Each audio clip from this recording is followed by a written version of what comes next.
in 50 years, 60 years, you will not remember a single thing about who I am, what I did. And I thank God for that. Because I cannot bear the burden of being remembered because ako po ay katulad nyo lamang na sinner redeemed by grace. So, gusto ko lang po kayong imbitahan na tumayo habang binabasa natin ang salita ng Diyos. Ang salita po ng Diyos na babasahin natin for today is Romans chapter 1, verse 16 to 17. This is God's word. For I am not ashamed of the gospel, because it is the power of God that brings salvation to everyone who believes. First to the Jew, then to the Gentiles. For in the gospel, the righteousness of God is revealed, a righteousness that is by faith from first to last, just as it is written, the righteous will live by faith. Amen. Panginoon, maraming salamat po sa pagkakataon na to na i-breakdown namin at pagbubulay-bulayan ng inyong napakabuting salita, Panginoon. May this be an edification for your church, O Lord, and may this be a catalyst to spark the movement, Lord, within the believers' lives, Lord. May it encourage us, Panginoon, to go out to the nations and preach the one and true gospel of Jesus Christ. In Jesus' name we pray. Lahat tayo magsabi ng Amen. Amen. So maraming salamat po. Pwede na po tayo maupo. Actually, limited lang po yung Tagalog ko. Ubus na. So the rest of the way, English na po ako magsasalita. Joke lang po. I will do my best, pero be gracious po sa akin kasi po ako po 15 years nang nakatira sa Australia. And minsan, pag puro English ang kausap nyo, maubusan kayo ng Tagalog. So,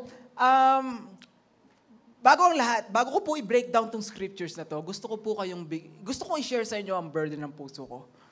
Kasi po ang burden ng puso ko is for the gospel, especially sa mga kabataan. Kasi po, I truly believe na, kasi syempre po, especially nag-dawn on sa akin to nung namatay yung lola ko 5 years ago, na yung lola ko namatay and every other people that has gone before me is starting to die off. Yung mga heroes of faith, yung mga taong tinitingala ko dahil sa kanilang pananalig, natakot ako. Kasi once na nawala itong mga taong to, yung mga lolo't lola ko, once na nawala na sila Pastor May, Pastor Dong, sino ang papalit? Kaya ko bang buhatin yung mantle o yung burden na dinadala nitong people who have championed the faith para sa akin? Natakot ako. So nagpray ako kay Lord, Lord, kasi alam ko na hindi ko kaya by myself Diba? Lord, anong gusto niyong gawin ko? How can I champion the gospel? Kasi once na nawala ng mga to, sino susunod? Ako.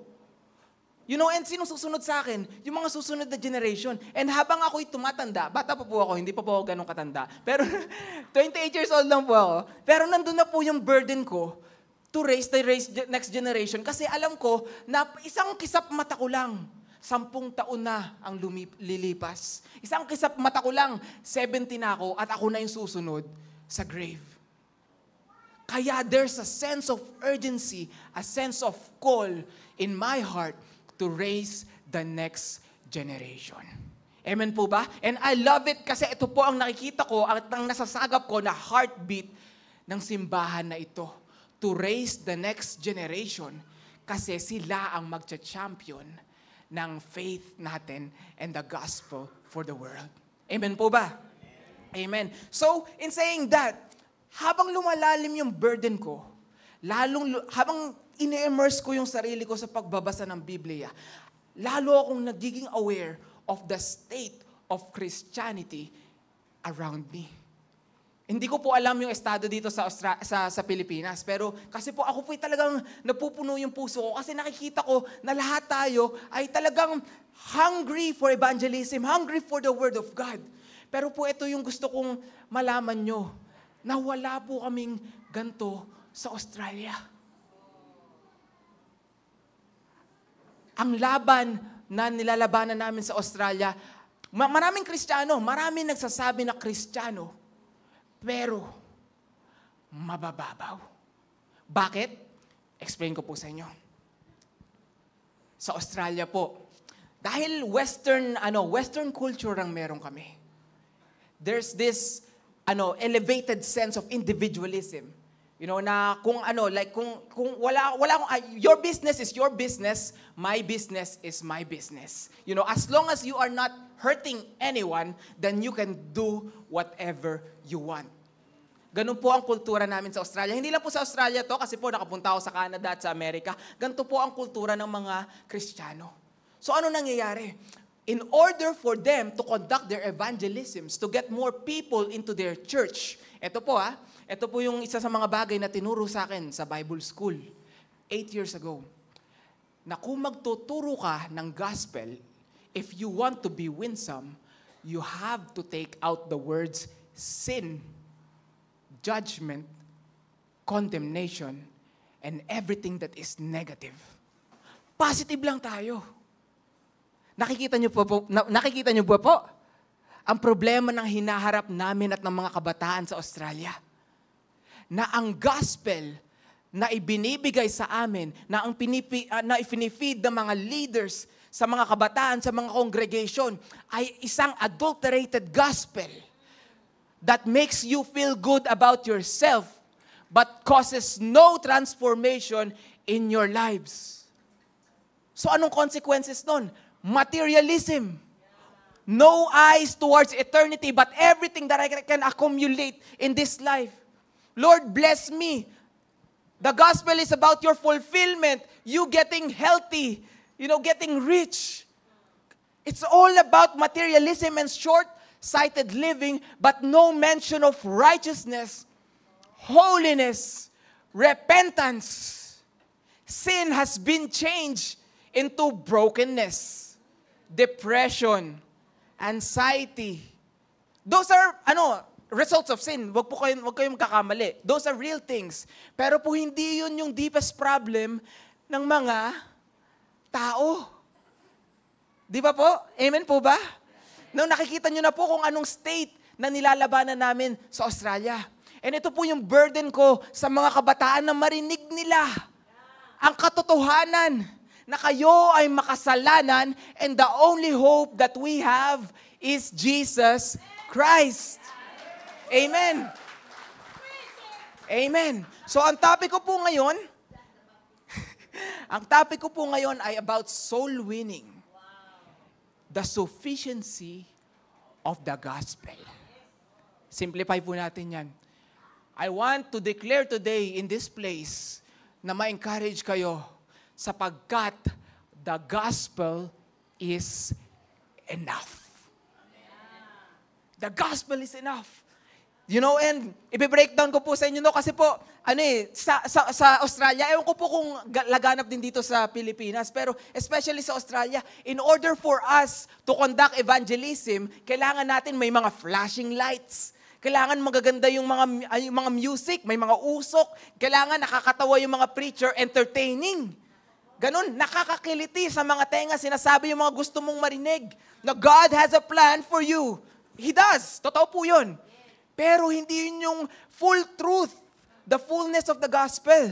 Tatanong ko po sa inyo, kung nasa 9/11 kayo, yung sa aeroplano, yung 9/11, nasa aeroplano po kayo, and you have 30 seconds left, kasi marami kayong kasama, anong message ang ipipreach nyo dun sa mga kasama nyo? Di ba po, mamamatay na kayo. 30 seconds lang, tapos magka-crash na yung aeroplano nyo. Ano pong message ang ipipreach nyo? God has a wonderful plan for you. God wants to heal you. Aanohin nila yun? Mamamatay na sila. Tapos, parang hindi naman irrelevant. Parang it nullifies the Bible kasi akala ko yung Bible is useful for teaching, rebuking, correcting, and training man for righteousness. Akala ko sufficient yung Bible. Bakit palang pagdating doon hindi relevant? Di ba? It's not na hindi relevant ang Bible, but rather, nami-miss natin, na-miss ng Western Church kung ano talaga ang true gospel. Kasi, the gospel is not na yayaman ka, hindi na mahihil ka, hindi na if-fix ang mga broken relationships mo. Yes, benefits yon of having a relationship with Jesus Christ. But the gospel is that you are a sinner, you have no hope of reaching the throne of God, and that there needs to be a mediator for your sins. Someone needs to take the payment of your sins, and then someone has to die, and you have to believe in Jesus Christ. Yun po ang gospel. Yun yung dapat na message na pinipreach natin. Kaya, eto po kailangan natin examine yung motivation natin pagdating sa evangelism. Do we truly believe in our heart that the gospel is enough? O do we feel na kailangan pa natin mag-add ng mga pabango? No, mag-add ng a little bit of, just to make it more parang less offensive. Di ba po? Hindi. Ito po ang i-declare ko sa inyo that the gospel is enough. Now, turn po tayo sa next slides. Sabi po to ni Kevin DeYoung. He's a reformed pastor. Sabi niya po, if the gospel is old news to you, it will be dull news to everyone else. Amen po ba?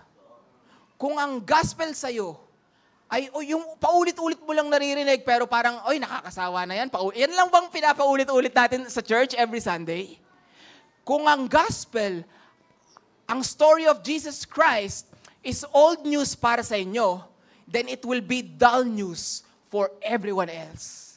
For the rest of the community there, Parañaque, kung hindi buhay ang gospel sa puso nyo, hindi rin yan mabubuhay sa mga wini-witness nyo. Kasi the gospel is sufficient. So, kaya dapat hindi tayo nagsasawa in talking about the gospel because this is the foundation of our hope. This is the foundation of this church, the story and the sacrifice of Jesus Christ. Sabi po sa next slide, sabi po dito ni Tomasco, he's a Baptist pastor. Sabi niya po, but I do not think we are in danger of obsessing over the gospel. Never too much ang pagsasalita about the gospel. In fact, I fear that our case is quite the opposite. Particularly, I am afraid that we have yet to begin to plumb the depths of the gospel's sufficiency. Ano pong ibig sabihin nun?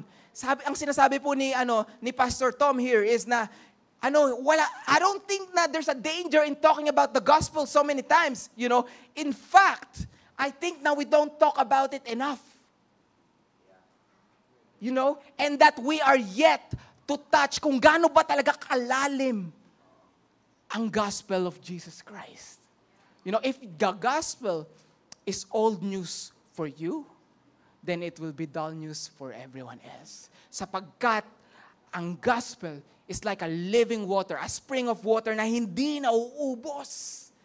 It is sufficient sa bawat aspeto ng buhay natin, especially sa evangelism.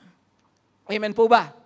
Amen. So, i-breakdown po natin ang scripture na Romans chapter 1, verse 16 to 17. This is written by Apostle Paul para sa mga taga-Roma. Sabi po sa verse 16, bakit sufficient ang gospel? Ito po, sasagutin po ni Apostle Paul. For I am not ashamed of the gospel because it is the power of God that brings salvation to everyone who believes, first to the Jew and then to the Gentiles. Let's stop po doon. Pagbulay-bulayan po natin ang scripture na to. The gospel is the power of God that brings salvation. So bakit hindi ashamed si Apostle Paul? Because he knows deep in his heart na ito lang ang message that can bring salvation for those who are destined for damnation. Amen po ba? Walang ibang message. Walang ibang religion. Walang ibang worldview.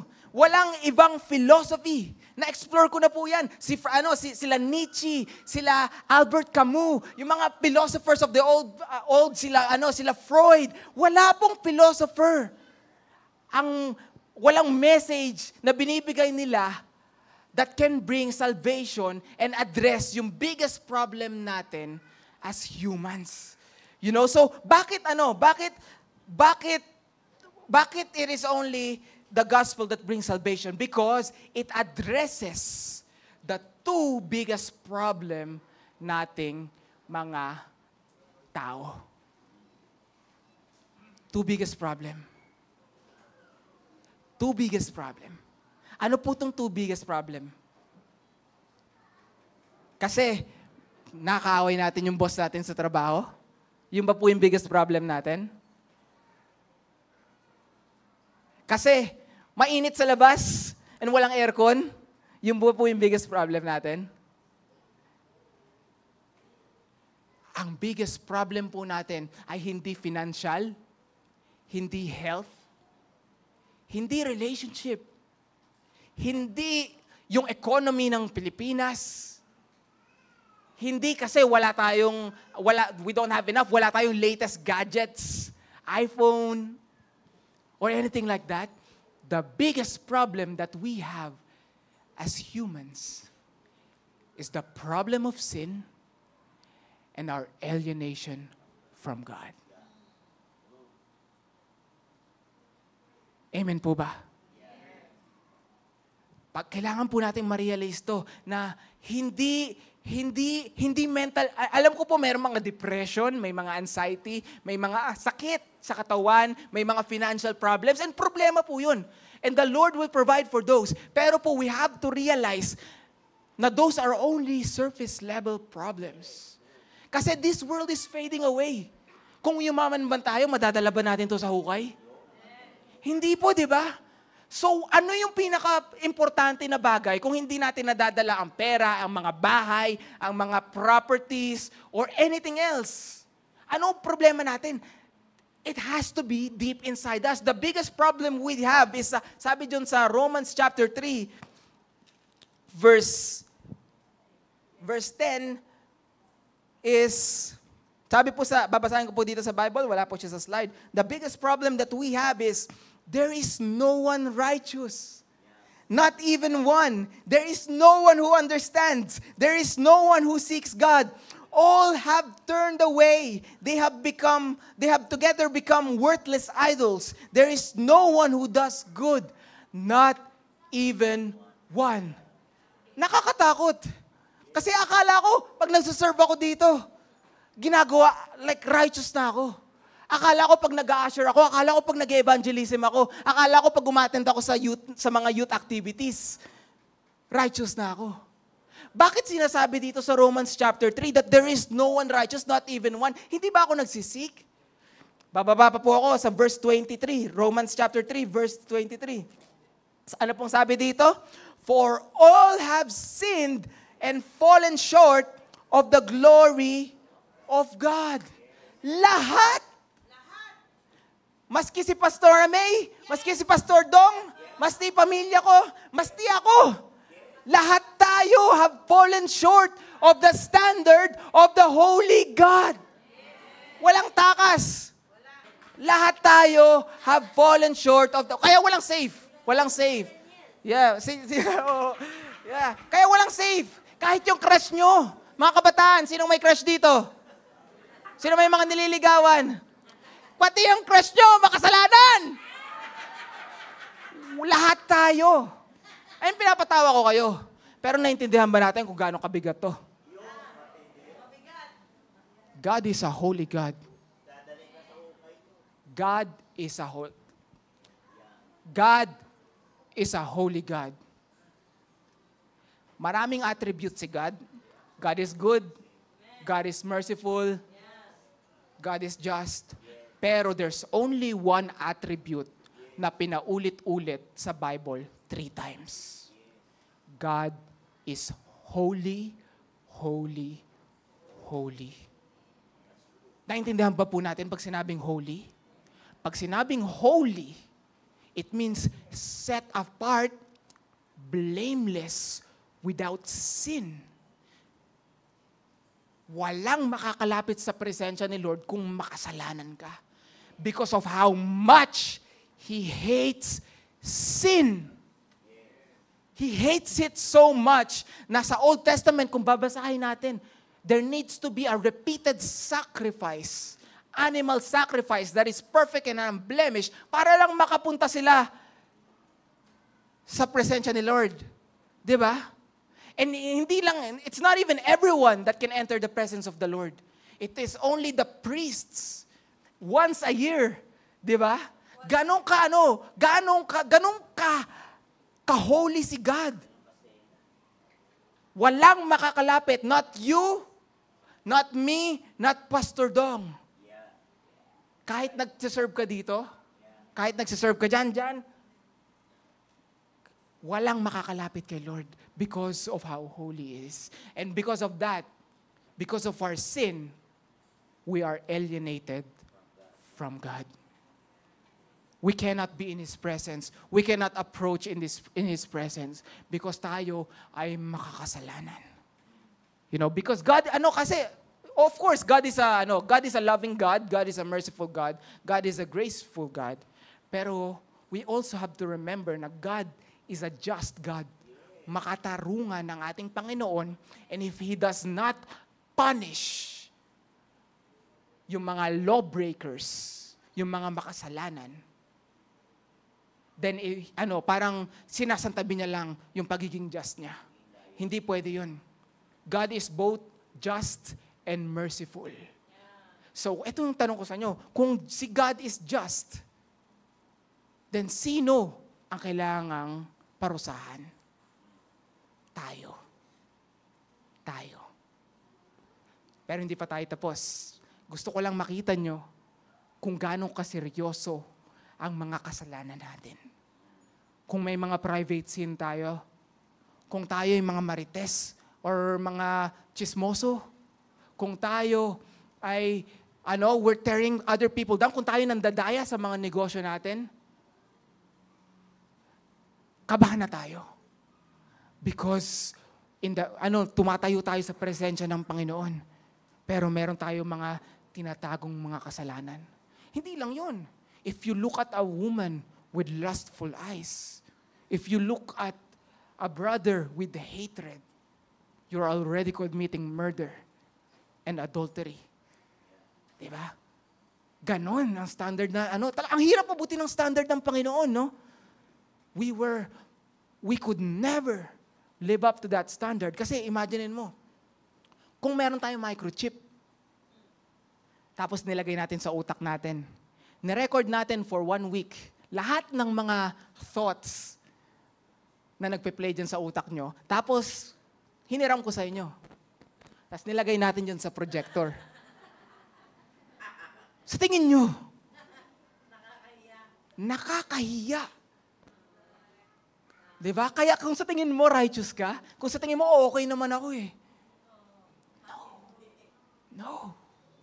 Kasi even our thoughts are corrupted by sin. Wala. This is our biggest sin, people. Hub of Christ, ito yung pinakamalaking problema natin. Na tayo'y makasalanan. And wala tayong pag-asa in reaching the throne of God. Nakakalungkot. Ang bigat. Sabi po sa Romans chapter 1 verse 18. Because of our sins, the wrath of God is being revealed from heaven against all the godlessness and wickedness of people who suppress the truth by their wickedness. The wrath of God. In Greek, the anathema of God is being revealed. Lahat ng hindi pa nakakarinig ng gospel ni Jesus Christ. Even, the odds are high na even dito sa simbahan na to, someone here na nakaupo is still under the wrath of God. Ano ang pag-asa mo? Diba? Verse 17. For in the gospel, the righteousness of God is revealed, A righteousness that is by faith from first to the last, just it is written, the righteous will live by faith. Okay, eto na. Alam ko mabigat yung una ko nilatag sa inyo. Mabigat talaga. Pero kailangan yun para maintindihan nyo etong susunod. The righteousness of God. In Greek, it's called dikaiosune theo. The righteousness of God. And hindi ito yung in the context of Romans, ng scripture na to, hindi ito yung righteousness na yung character ni God. Although it is partly of it, pero this is talking about something else. This is talking about the righteousness that God gives. You know, God is righteous, pero in the context of this verse, dikaiosune theo, it's the righteousness that God gives. Halimbawa, may candy ako. Bibigay ko kay Pastor Dong. It's the same principle. Yung dikaiosune theo is yung righteousness ni God, binibigay niya. So what does that mean? The righteousness of God, yung dikaiosune theo means it refers to what is deemed right by the Lord after His examination. So pagkatapos suriin ng Panginoon, yung something, yung tao, yung mga puso, it is when He gives the approval. So what does that mean? Because God is a God of judge as well, di ba po? So, in a courtroom, habang nakaupo si God sa judgment seat, He looks at the one being accused and He pronounced him not guilty. You are approved. Yung po yung ibig sabihin ng judicial approval. Na as He sits there in His judgment, ready to judge the sinner who committed that crime, that adultery, or whatever it is, He looks at that person and He gives him his righteousness by saying, not guilty. The approval of God. So itong sinasabi po dito sa verse na to, for in the gospel, itong gospel, again, i-reel back ko po kayo dun sa sufficiency of the gospel. In the gospel, the righteousness, yung dikaiosune theo, is being revealed, is being given. So yung approval ni God is being given. Di ba? Nag-stir up na ba sa inyo to? Na because no one is righteous, because no one can live up sa standard ng ating Panginoon, because He is holy, He has to be the one that initiates. You cannot reach the throne of God by your own works. It has to be given. And this is the good news of the gospel. Amen. Na through the gospel, the Lord looks at you. The Lord looks deep into your heart and says, I approve. The Lord summons you sa courtroom, sa judicial court, and looks at you and says, not guilty. Grabe. Diba? Yun ang gospel, pero hindi pa tayo tapos kasi I'm only telling you the part of it. You know? So, next slide po. Itong righteousness na to is a righteousness that can never be earned or achieved, but can only be received by faith in the gospel of the perfect atoning work of Jesus Christ. Amen po ba? Ito yung gospel. Ito yung good news that we profess. Ito po yung mga message that dapat ipinapaalam natin sa community natin. Na hindi nyo na kailangang paulit-ulit linisin ang sarili nyo. Because you can never, ever clean yourself to the standard of God. It is only received through the perfect atoning work of Jesus Christ. Amen po ba? And ito, sadly, ang message na nawala sa mga churches sa Australia. Because natatakot ang mga tao maka-offend. Natatakot ang mga tao makasagasa by calling out sin, by calling in repentance, tinanggal nila ang pinakamagandang aspect ng good news. Grabe. And ito po, kaya po, humihingi ako ng panalangin sa inyo. Kasi hindi po madali ang laban namin sa Australia. Alam ko po na ang perception ng mga tao is na maganda ang buhay, mataas ang quality of life. Totoo po yun. Pero with these comforts that we have, the gospel is being watered down. Aanhin namin yun. Aanhin ng mga believers in Australia yun. Kung mayaman nga kami, bankrupt naman kami spiritually. Ito po ang burden ko. That's why hindi na ako mapakali. The time is now. You know, kailangan marinig ng mga kabataan na hindi psychologist ang kailangan nila. Ako nga, psychologist pa naman ako. You know, and sinasabi ko to sa someone who practiced counseling psychology na naiintindihan ko na meron tayong mga chemical imbalances sa katawan that causes depression and anxiety. Pero maybe, suggestion ko lang, maybe the reason kung bakit ka depressed or anxious is because hindi mo kilala ang Panginoon.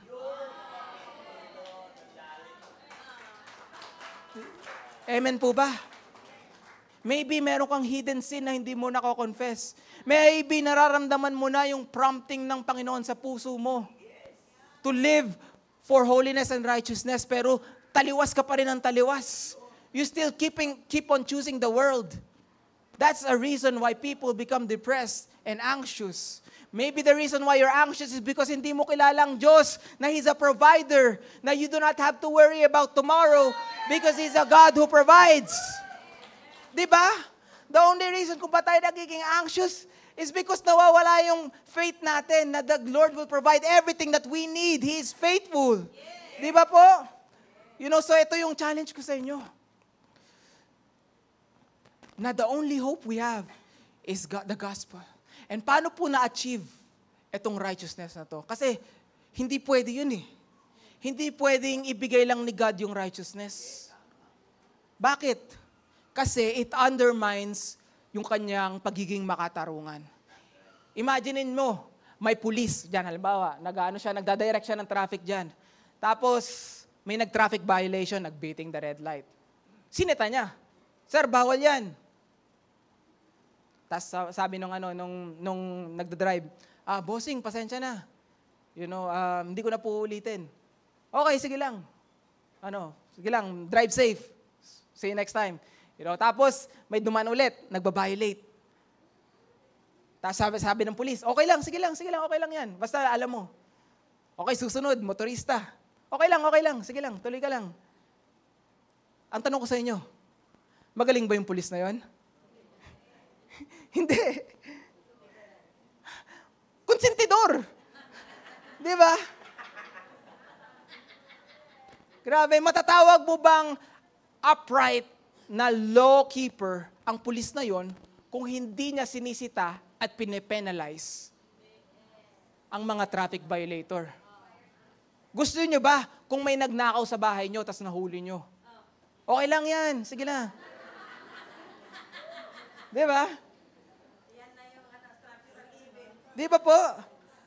Someone needs to be punished. Someone needs to pay the price. Otherwise, hindi magiging katarungan ng ating Panginoon. He's just a fluffy God. And ito yung gusto kong iparating sa inyo, na kung ang God nyo is just a loving God, then maybe it's a God na binuo nyo sa sarili nyong isip. That's idolatry. Because our God is both just and merciful. Now, ito yung tanong ko sa inyo.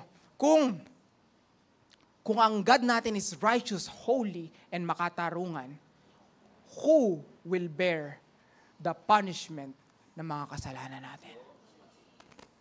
Let's turn sa Hebrews chapter 10.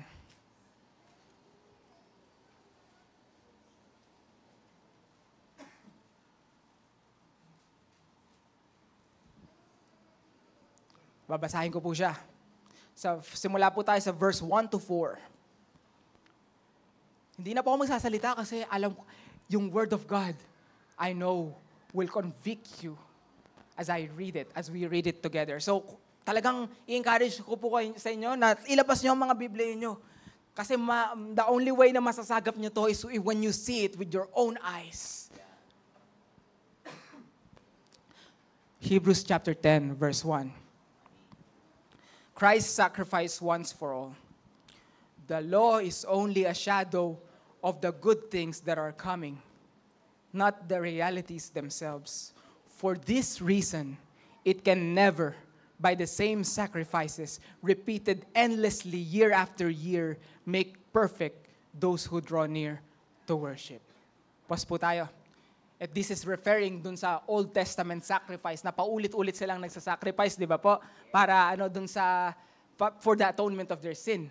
And sinasabi po dito sa Hebrews na, for this reason, it can never, by the same sacrifices repeated endlessly, make perfect those who draw near to worship. Hindi sapat. Yung Old Covenant, yung old sacrifices na ginagawa sa Old Testament, sa Leviticus, hindi siya sapat. Sa verse 2, otherwise, would they not have stopped being offered? Tinatanong po tayo dito ni Apostle Peter. Kung enough na yung sacrifice na yon, bakit pa ulit-ulit? Di ba po? For the worshipers should have been cleansed once for all and would no longer have felt guilty for their sins. Di ba? Kung sapat yun, hindi na kailangan pa ulit-ulitin. Verse 3. Ito po, importante to. Kapit tayo. But those sacrifices are an annual reminder of sins. Dahil hindi siya sapat, pinauulit-ulit siya, it is to remind us, it is to remind the Israelites na God hates sin. That's why it has to be repeated. Verse 4, it is impossible for the blood of bulls and goats to take away sins. Walang sacrifice in the Old Covenant was enough. Kahit perfect yung lamb na yon, unblemished, firstborn, hindi pa rin sapat. Because hayop yun eh. Ano kinalaman nun? Tao yung nagkasala eh. Diba? That's why there needs to be a better sacrifice to complete, to satisfy yung galit ng ating Panginoon. It was never enough. Dalhin natin siya sa modern context. Yung pagtugtog nyo dito, yung pagpunta nyo sa church, sa pag-set up, sa pagtulong sa church, it is never enough to take away your sins.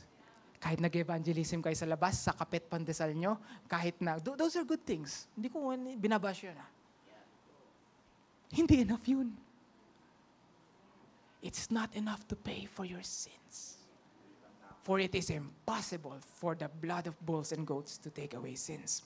Baba po tayo sa verse 11. Ito yung desperation. Ito yung parang perceived hopelessness. Kasi imaginein mo, uulit-ulitin mo yon year after year. Diba? Papatay ka, ang hirap nga. At least ngayon, na-enjoy natin na kumain lang ng manok, ng baka, na hindi na natin makikita yung proseso ng pagpatay, diba? Imagine niyo sa kanila, they have to do it. Hindi naman nila kakainin. It's just for the atonement of their sin. Sila mismo yung papatay, di ba? Ako pa naman pag nakakita ng dugo, Pero ito po yung good news, verse 11. Huwag kayo ma-distract sa akin. Day after day, every priest stands and performs his religious duties again and again. He offers the same sacrifice which can never take away sins. Grabe, no? Ang bigat nun. Binabasa ko lang to, parang ini-imagine ko sarili ko nun, paulit-ulit. And it was never finished. Di ba po? Verse 12. But when this priest had offered for all time, itong specific priest na to, one sacrifice for sins, he sat down at the right hand of God. And since that time, he waits for his enemies to be made his footstool. Verse 14. For by one sacrifice, he has made perfect forever those who are being made holy. Sino tong priest na to? Diba? When all the other priests, sila Aaron, inyong sa lineage niya, paulit-ulit na nagsasacrifice, pero hindi enough. And that this priest came along. And sabi dito, once and for all, forever, made perfect. He offered a sacrifice once and for all that will make perfect everyone who believes. Sino to? Baba po tayo. Gusto ko i-keep up yung suspense. Verse 15 to 18. The Holy Spirit also testifies to us about this. First, He says, this is the covenant I will make with them.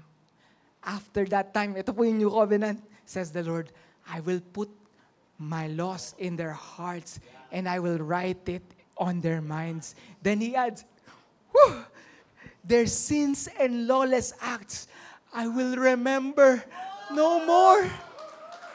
Wow! Wow! Ha? You mean everything na ginawa ko? Simula nung pinanganak ako, even before pumunta ako dito sa church, even habang nag-worship ako, yung mga kasalanan na umiikot sa utak ko, He will remember no more. Parang ang too good to be true naman nun. Pero this is exactly why it's called the good news. Di ba po? Kasi, sabi sa verse 18, and where these have been forgiven, sacrifice for sin is no longer necessary. You don't need to keep trying to earn your salvation. Sabi po sa Ephesians chapter 2, for it is by grace. Di ba po? You have been saved through faith, not by works. Di ba po? Wala. There's no works that we can do. Wala, kahit ganong pagkukumahog ang gawin natin, hindi natin maabot ang trono.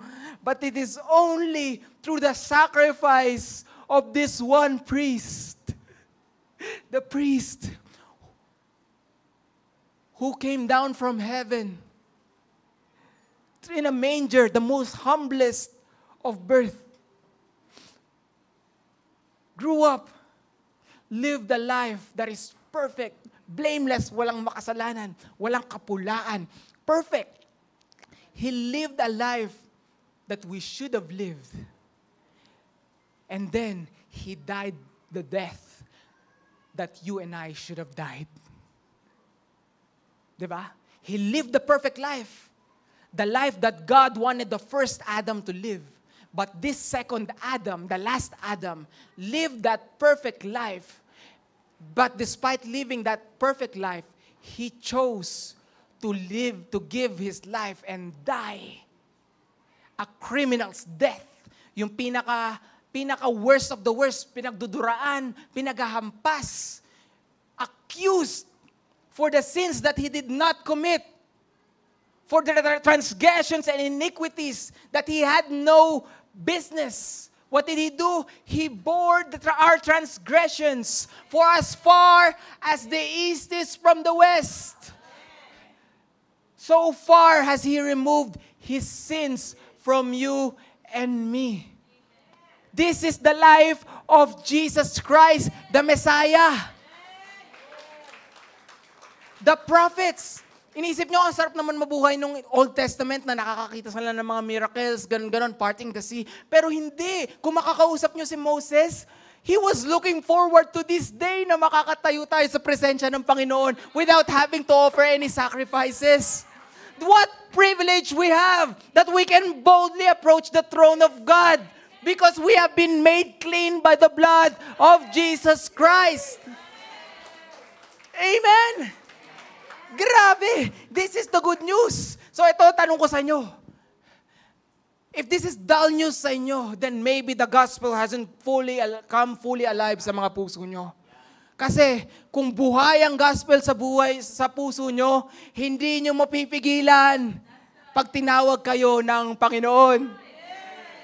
Walang persecution, walang offense, walang kahirapan, walang kayamanan, walang anything else in this world that can stop the church of God, because we know that the faith we profess is the only way to God.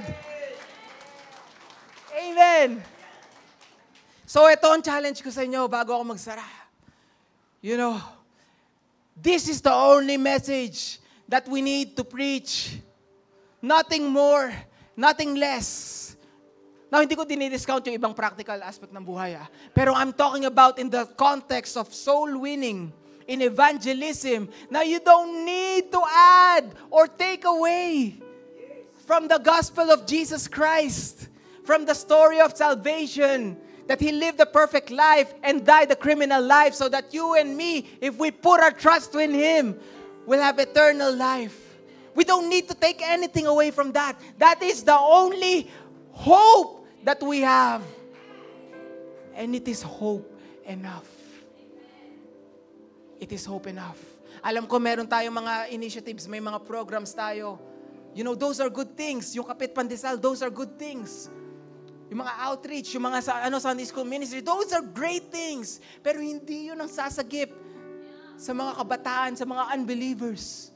The only thing that saves is the gospel of Jesus Christ. Amen. Now again, the odds are astronomical. Mataas ang chance that there is someone here that is sitting sa church na to that is still under the wrath of God. Maybe you've been sitting here for years, pero hindi mo pa naiintindihan ang gospel. Well, this is the hope that gusto ko i-present sa inyo. Believe in Jesus Christ and go and sin no more. Palakpakan po natin ang ating Panginoon.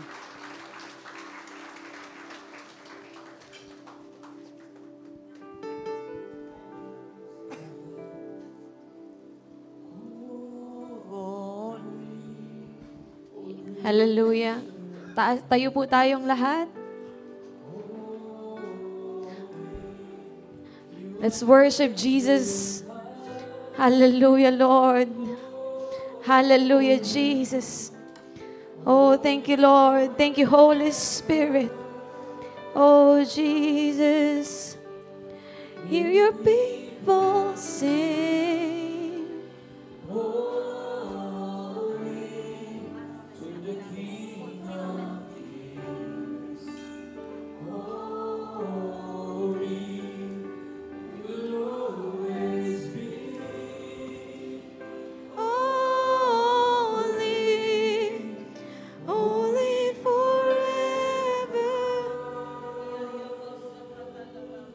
Amen. Hallelujah, Jesus.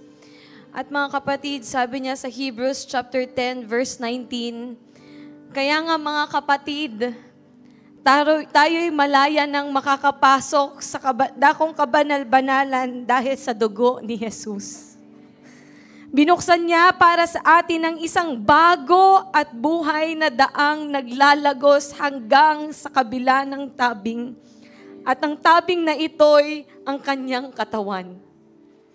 Tayo ay may isang pinakapunong pari na namamahala sa sambahayan ng Diyos. Kaya't lumapit tayo sa Diyos na may pusong tapat at may matibay na pananampalataya sa Kanya.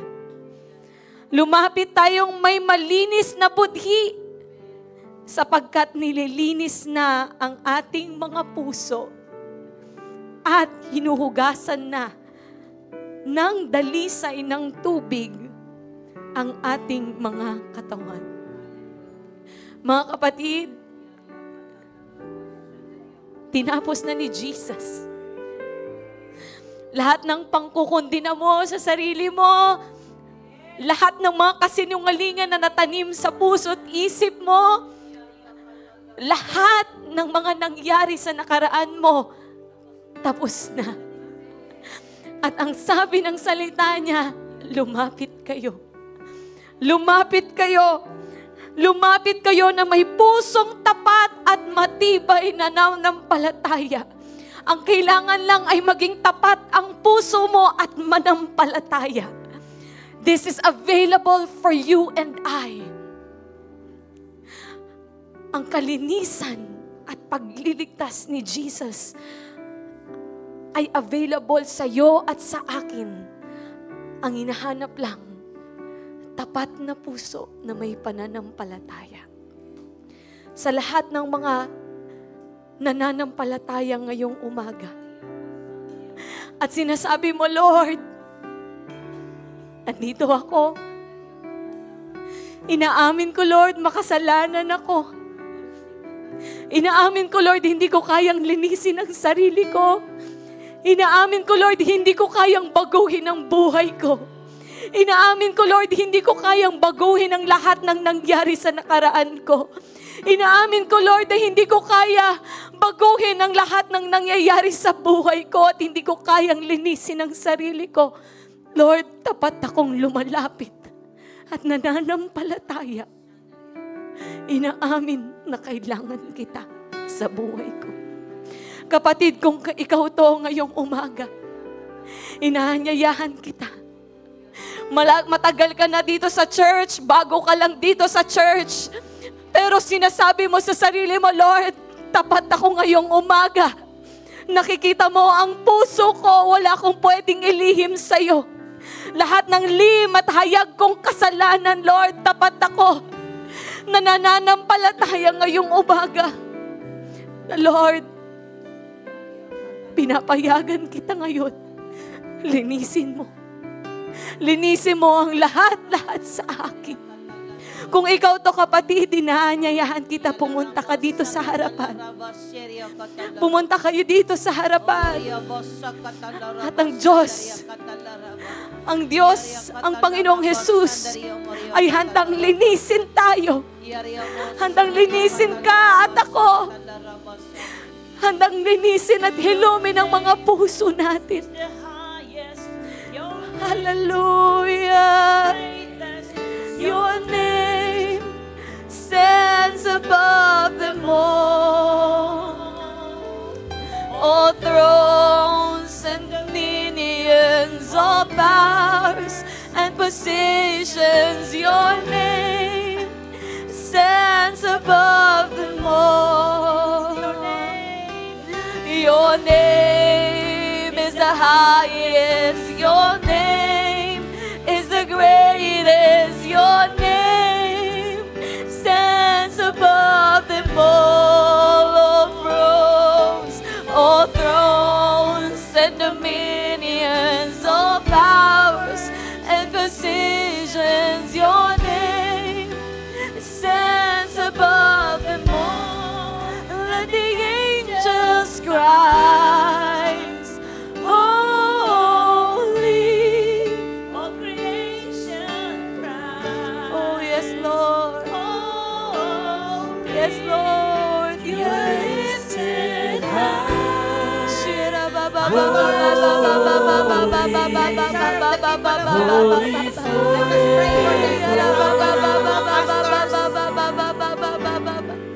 Hear your people sing, holy. Sandaria katalaraba, saria masakataraba, yaria masakataraba, siria kataraba. I release you. I release you. Receive it in the name of Jesus. Sandaria katalaraba, sandaria kataraba. I release you. Receive it. Pamilya, maghawak-hawak po kayo ng kamay at manalangin. Saria katalaraba, sandaria kataraba, yaria masakataraba, sandaria kataraba. I release you.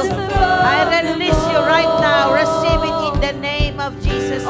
I release you and I bless you. Yaria masakataraba, sandaria kataraba. Yaria masakataraba, sandaria kataraba, sandaria kataraba. I release you. I bless you in the name of Jesus. Yaria kataraba, sandaria kataraba. Oh, taas ang inyong mga kamay. Taas lang ang inyong mga kamay. Pastors and church leaders. Hallelujah. Mga Pastor Peter. Pastor Maricel. Lahat ng pastors. Sandaria katalaraba. Iaria bosa katalaraba. Sande. Oh, hallelujah. Lord, aking dalangin ang lahat ng mga nasa live Facebook ngayong oras na ito. Dalangin ko na abutin mo sila sa pangalan ni Jesus. Kung sila'y may sakit, sila'y gumaling ngayon din.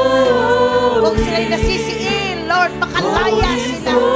Salamat sa kanilang mga buhay. I bless you, my brother, and I bless you, my sister. In the name of Jesus.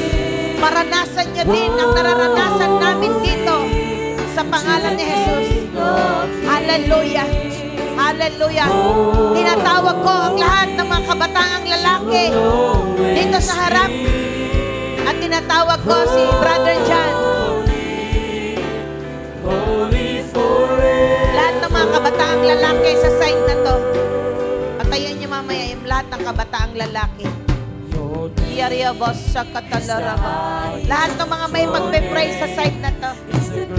Lahat ng kabataang lalaki sa side na to. Sandario Katol. Taas lang inyong kamay. Lahat ng kabataang lalaki. Sandario Katol. Yung tapos nang may pag-pray, balik na kayo sa upuan. Mga nanay, tatay, taas ang inyong mga kamay. Sa ating mga anak. Hanapin nyo ang mga kabataang lalaki dyan.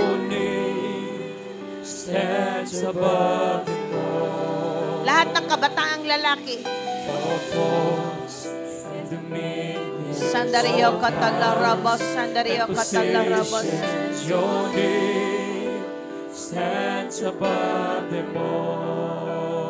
Hallelujah. Mga kabataang lalaki, dito sa side na to, taas ang inyong mga kamay, mga anak. Maaari nyo bang alisin ang inyong mga sombrero? Maging marangal tayo na lumalapit sa harapan ng Panginoon. Ibigay natin ang ating buhay sa Diyos. Hallelujah. Shario Catalarabas, Sandario Catalarabas. Orio Bos, Sandario Catalarabas, Sharia Catalarabas. Yaria mo, Sandario Catalarabas, Sharia Cat. Mga magulang, taas ating mga kamay sa mga kabataan.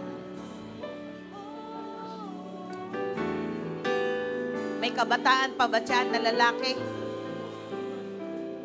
Sige, ihiliran nyo nga sila pag ganito. Lahat ng kabataang lalaki. Yung nasa likod, ilagay dito sa banda rito. Yung mga kabataang lalaki sa side na to. Pakiayos nyo nga sila. Sige, taasang nyo mga kamay, mga anak.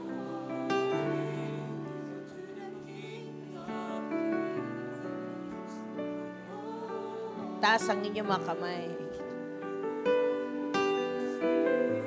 30 years old below na mga kabataang lalaki. Dito kayo sa harap. Taas ang inyong mga kamay. John, halika anak. Tignan ninyo si John. Mahal na mahal niya si Jesus. Kailan mo anak natanggap ang calling mo sa Panginoon? Yung apoy na tinanggap mo sa Diyos? Siguro po last year. I've been in ministry for ever since I was 17, pero I was preaching the wrong gospel.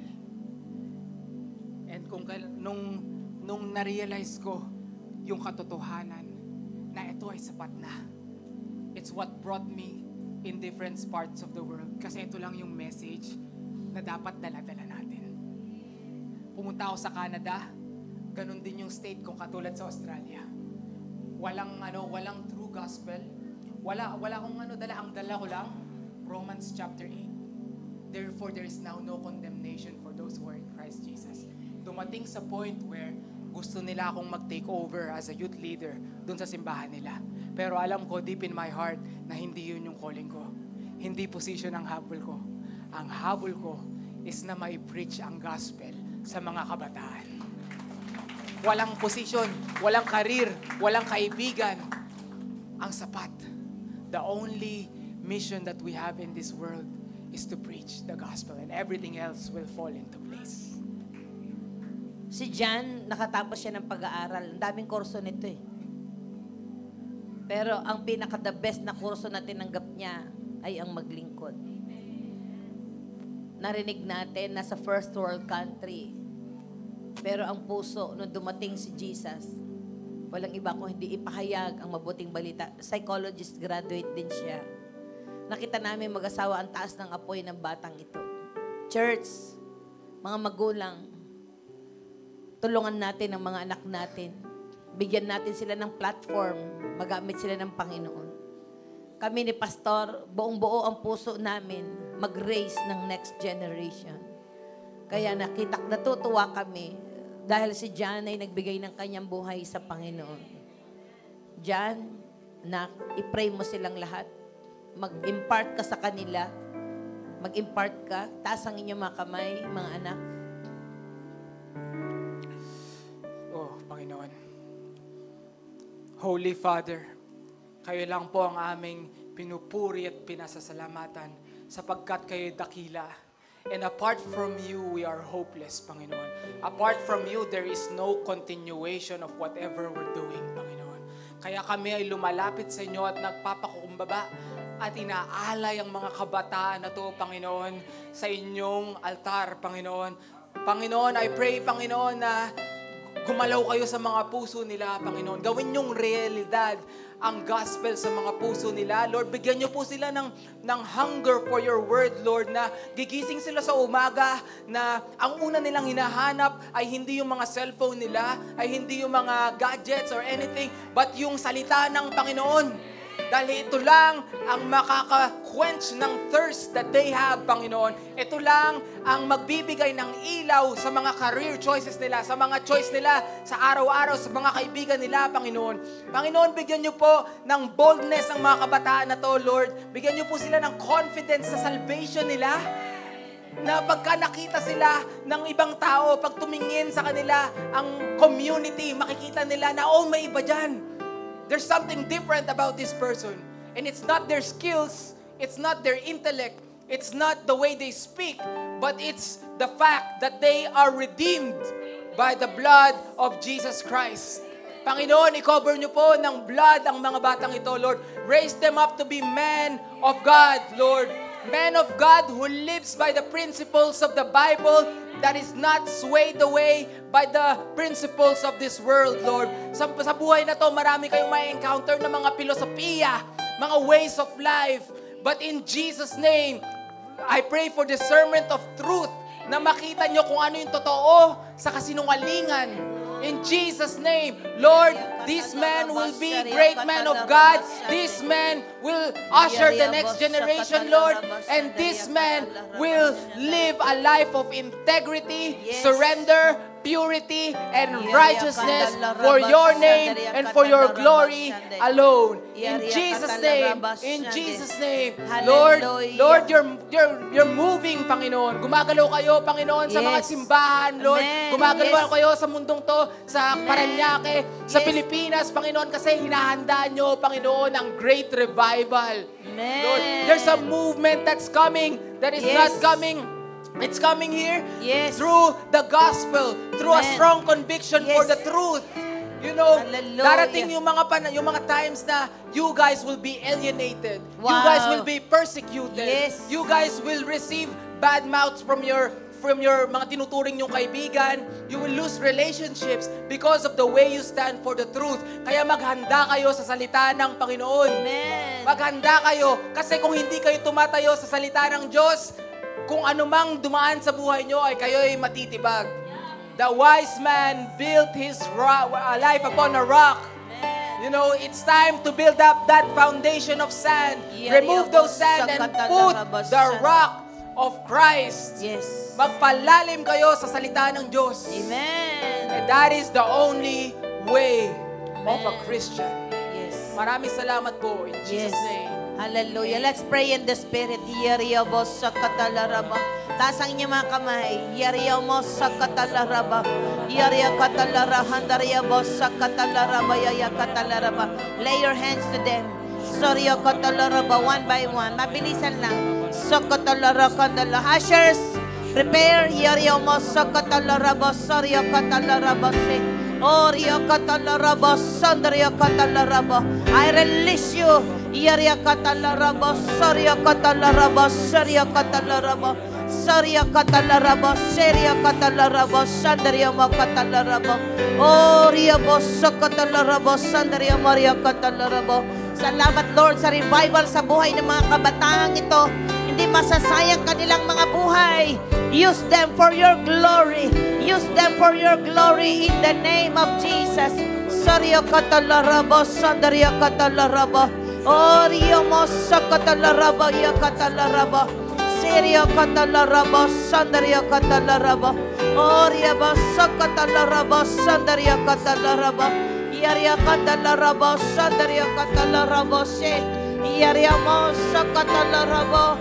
Yalora Maria bossa katalorobo, sakatalorobo. Idaria moso katalorobo, sakatalorobo, se. Iyalala moya katalorobo. Dakila ka, Dakila ka, O Diyos, tapat kang ang tunay. Magmula pa sa tinatawag ko ugat si ng aming magkapatid na Longares, si Kyle, Kando'y magunaw Joshua. man, maaasahan kang lagi.